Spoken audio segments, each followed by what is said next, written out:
গল্প। গ্রামের সেই পুরনো বটগাছটার মতো বিশাল তাদের পরিবার। 4 ভাই আর 7 বোনের মাঝে আলম সবার ছোট, সবার আদরের। সেই ছোটবেলা থেকেই আলমের পা মাটিতে পড়তে দেয় না তার 7 বোন।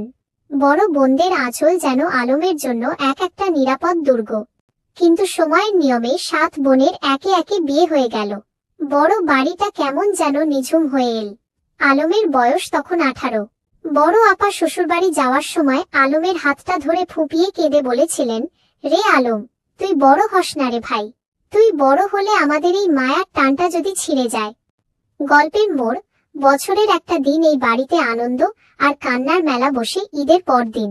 সেদিন 7 বোন তাদের সন্তানদের নিয়ে বাপের বাড়িতে নাইয়োর আসে। 4 ভাই মিলে বাজারের সেরা মাছ, মাংস আর মিষ্টি নিয়ে আসে শুধু বোনদের আর আদরের ভাই আলমের মুখে হাসি ফোটানোর জন্য। সেদিন বিকেলে উঠোনে মাদুর পেতে 11 ভাই বোন একসাথে বসে গল্প করছিল। বড় আপা আলমের প্রিয় ক্ষীর রান্না করে নিজের হাতে তাকে খাইয়ে দিচ্ছিলেন।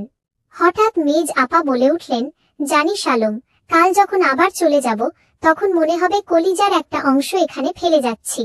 তোকে এক নজর না দেখলে আমাদের দিন কাটে না। আলম মাথা নিচু করে হাসল, কিন্তু তার চোখের কোণে জল চিকচিক করছিল। সে জানে এই 7 জোড়া চোখের মমতা তাকে এমন ভাবে বেঁধে রেখেছে যে সে চাইলেও কখনো এই মায়া ছেড়ে কোথাও যেতে পারবে না। কষ্টের মুহূর্ত। গল্পের বিষাদটা ফুটে ওঠে সেদিন, যেদিন আলম অসুস্থ হয়ে হাসপাতালে ভর্তি হলো। 4 ভাই রক্ত জোগাড় করতে পাগলের মতো ছুটছে, কিন্তু হাসপাতালের বারান্দায় দেখা গেল এক অভূতপূর্ব দৃশ্য। আলমের 7 বোন হাসপাতালের মেঝেতে জায়নামাজ বিছিয়ে সারারাত অঝরে কাঁদছে আর আল্লাহর কাছে ভিক্ষা চাইছে। তাদের একজনেরও মুখে অন্ন নেই। ছোট বোনটি হাসপাতালের জানালার গ্রিল ধরে কাঁদছিল আর বলছিল, ভাই রে, আমাদের 7 বোনের সবটুকু সুখ তুই নিয়ে নে, তাও একবার চোখ মেলে তাকা। তুই না থাকলে এই 7টা বোন কার কাছে এসে আবদার করবে? কে আমাদের মাথায় হাত রেখে বলবে, আপা চিন্তা করিস না, আমি তো আছি। আলম সুস্থ হয়ে যখন বাড়ি ফিরল, বোনদের সেই কান্নার দাগ তখনও মোছেনি। সে বুঝল, সে কেবল 4 ভাইয়ের আদরের ভাই নয়, সে 7টি প্রাণের বেঁচে থাকার অবলম্বন। এই বাড়িতে আলম যখন হাসে তখন 7টি বাড়ির প্রদীপ জ্বলে ওঠে, আর আলমের চোখে এক ফোঁটা জল আসলে 7টি বোনের সংসার অন্ধকার হয়ে যায়।